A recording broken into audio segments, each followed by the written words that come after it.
कैसे हैं आप। आज हम करेंगे क्लास 5 हिंदी एनसीईआरटी और रिमझिम पाठ 12 गुरु और चेला, जो एक कविता है।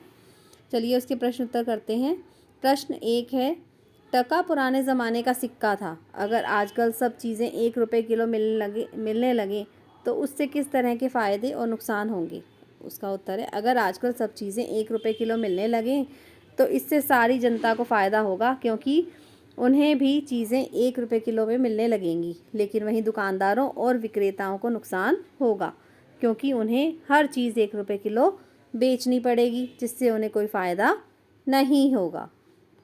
चलिए बेटा करते हैं अब हम प्रश्न 2।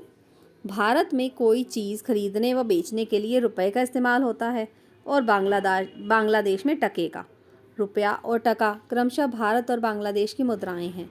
नीचे लिखे देशों की मुद्राएं कौन सी हैं, बताइए। चलिए उत्तर देखते हैं। सऊदी अरब की है दिनार। जापान की है येन। फ्रांस की है यूरो। इटली की है यूरो। इंग्लैंड की है पौंड स्टर्लिंग। चलिए करते हैं इसका अगला प्रश्न। इस कविता की कहानी अपने शब्दों में लिखो।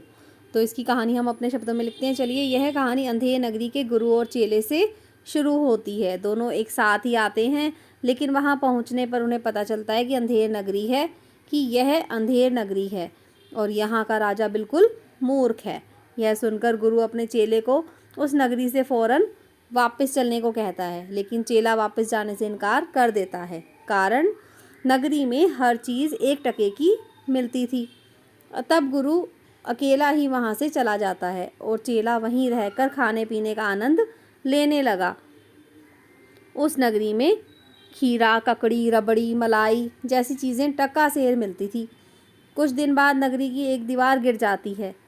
तब राजा इसके दोषी को पकड़ने का हुक्म देता है। दोषी के रूप में सिपाही, कारीगर, भिश्ती, मशक वाले, मंत्री सबको पकड़कर लाया जाता है। बाद में दोषी के रूप में मंत्री को फांसी देने का आदेश होता है, लेकिन उसकी मोटी गर्दन नहीं थी, इसलिए मंत्री को फांसी नहीं दी जाती और चेले को फांसी देने के लिए लाया जाता है। तब चेला अपने गुरु को याद करता है और गुरु आकर अपनी चालाकी से चेले को फांसी से बचा लेता है। साथ ही मूर्खता के कारण राजा स्वयं ही फांसी पर चढ़ जाता है। मूर्ख राजा के मरने से सारी प्रजा खुश हो जाती है। अगला प्रश्न करते हैं बच्चे। क्या तुमने कोई ऐसी कहानी या कविता पढ़ी है जिसमें सूझबूझ से बिगड़ा हुआ काम बना हो? उसे अपनी कक्षा में सुनाओ। चलिए, हमने पढ़ी है कौन सी है? शेर और खरगोश और शेर। चलिए पढ़ते हैं। शेर और खरगोश और शेर की कहानी। जंगल में एक शेर रहता था। वह मांस खाता था। उसने खरगोश को खाने के लिए अपने पास बुलाया। पहले तो खरगोश वहां जाने से डर रहा था, लेकिन फिर भी हिम्मत करके शेर के पास चला गया।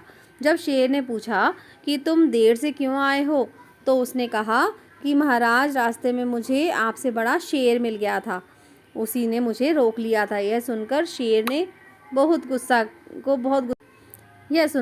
को बहुत गुस्सा आया। उसने खरगोश को वह स्थान दिखाने को कहा जहां उसे बड़ा शेर मिला था। खरगोश उसे अपने साथ एक कुएं के पास ले गया और कुएं की तरफ इशारा किया। शेर ने जब कुएं में नीचे की ओर देखा तो उसे अपनी परछाई दिखाई दी। वह उसे दूसरा शेर समझने लगा और गुस्से में दहाड़ने लगा। उसकी आवाज़ कुएं में गूंजकर वापस आई तो उसने सोचा कि ये तो दूसरा शेर दहाड़ रहा है। गुस्से में वह उस पर झपटा और नीचे कुएं में गिर गया। इस प्रकार खरगोश ने होशियारी से अपनी जान बचा ली। कैसी लगी कहानी बच्चों? चलिए अब करते हैं इसका अगला प्रश्न। अगला प्रश्न है, कविता को ध्यान से पढ़कर अंधेर नगरी के बारे में कुछ वाक्य लिखो। तो आपको वाक्य लिखने हैं। वाक्यों में सड़कें, बाजार, राजा का राजकाज, ये शब्द ज़रूर आने चाहिए। चलिए देखते हैं। अंधेर नगरी के बारे में कुछ वाक्य हैं। अंधेरी नगरी की सड़कें चमकदार थी। सड़कें से क्या बना? अंधेर नगरी की सड़कें चमकदार थी। दूसरा है बाजार। अब बाजार का भी देखो। अंधेर नगरी में सभी चीज़ें टके सेर भाव से मिलती थी बाजार में, ठीक है ना। किस भाव से मिलती थी? अंधेरी नगरी में सभी चीज़ें टके सेर भाव से मिलती थी, ठीक है। अंधेरी नगरी में कोई नियम नहीं था। अंधेर नगरी में किसी के दोष की सज़ा किसी को मिलती थी। राजकाज कैसा था? अंधेर नगरी में किसी के दोष की सज़ा किसी को मिलती थी। अंधेरी नगरी में खूब बारिश होती थी और बिजली चमकती थी।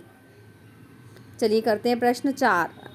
क्या ऐसे देश को अंधेरी नगरी कहना ठीक है? अपने उत्तर का कारण भी बताओ। हाँ, ऐसे देश को अंधेर नगरी कहना ठीक है, क्योंकि यहाँ की शासन व्यवस्था और राजा और सजा देने का तरीका गलत था।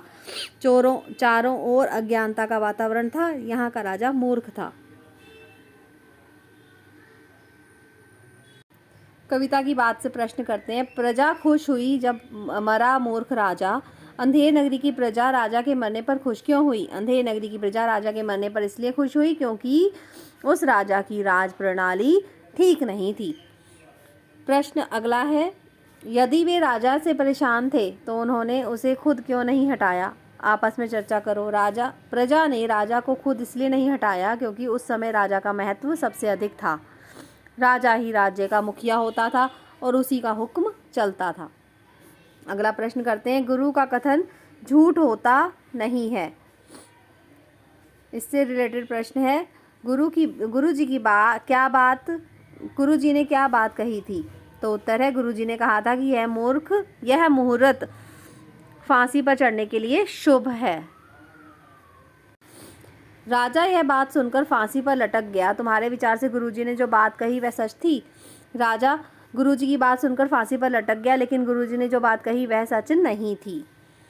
गुरुजी ने यह बात कहकर अगला प्रश्न है, गुरुजी ने यह बात कहकर किसी सही किया या गलत? आपस में चर्चा करो। गुरुजी ने यह बात कहकर सही किया क्योंकि इस झूठ से उन्होंने अपने बेगुनाह चेले की जान बचाई थी। आगे देखते हैं बच्चों, अलग तरह से। अगर कविता ऐसे शुरू हो तो आगे किस तरह बढ़ेगी? थी बिजली और उसकी सहेली थी बदली। तो उसका उत्तर है, थी बिजली और उसकी सहेली थी बदली, बरसता था पानी चमकती थी बिजली, गरजते थे बादल धमकती थी बिजली, थी बरसात गहरी धमकती थी बिजली। अगला प्रश्न है, क्या होता यदि मंत्री की गर्दन फंदे के बराबर की होती? तो क्या होता? तो मंत्री को फांसी पर चढ़ा दिया जाता। अगला प्रश्न है, राजा गुरुजी की बातों में ना आता, तब क्या होता? तो राजा गुरुजी की बातों में ना आता तो चेले को फांसी पर चढ़ा दिया जाता। अगला प्रश्न है, अगर संतरी कहता है कि दीवार इसलिए गिरी क्योंकि पोली थी, तो महाराज किस किस को बुलाते? आगे क्या होता? इसका उत्तर है, अगर संतरी कहता कि दीवार इसलिए गिरी क्योंकि पोली थी तो महाराज कारीगर भिश्ती मशक वाले को बुलाते, फिर शायद वह इन सबको फांसी की सज़ा देने की आज्ञा दे देते। शब्दों की छानबीन। नीचे लिखे वाक्य पढ़ो। जिन शब्दों के नीचे रेखा खींची है उन्हें आजकल कैसे लिखते हैं यह भी बताओ। न जाने अंधेर हो कौन छन में, गुरुजी ने कहा तेज ग्वालन न भगरी, इसी से गिरी यह न मोटी घनी थी, ये गलती न मेरी यह गलती बिरानी। चलिए करते हैं इसका उत्तर। ना ऐसी मुहूर्त बनी बढ़िया जैसी। इसका उत्तर है, छन को हम कैसे लिखते हैं? क्षण, भग को भाग, घनी को गहरी, बिरानी को पराई, मुहूर्त को मुहूर्त लिखते हैं हम। ठीक है। प्रश्न अगला है, चमाचम थी सड़कें। इस पंक्ति में चमाचम शब्द आया है। नीचे लिखे शब्दों को पढ़ो और दिए गए वाक्यों में ये शब्द भरो। पटापट, चकाचक, फटाफट, चटाचट, झकाझक, घटाघट, चटपट। तो हमें इसको भरना है नीचे लिखे वाक्यों में। चलिए करते हैं बच्चों। तो क्या आएगा? आंधी के कारण पेड़ से पटापट फल गिर रहे हैं। हंसा अपना सारा काम फटाफट कर लेती है। आज रहमान ने चकाचक सारे लड्डू खा डाले। उस भुक्कड़ ने चटपट सारे लड्डू खा डाले। सारे बर्तन धुलकर झकाझक हो गए। इसी के साथ ये हमारे सारे प्रश्न उत्तर इस लेसन के ख़त्म होते हैं। चलो मिलते हैं हमारी नई वीडियो में। ओके बेटा, बाय बच्चों।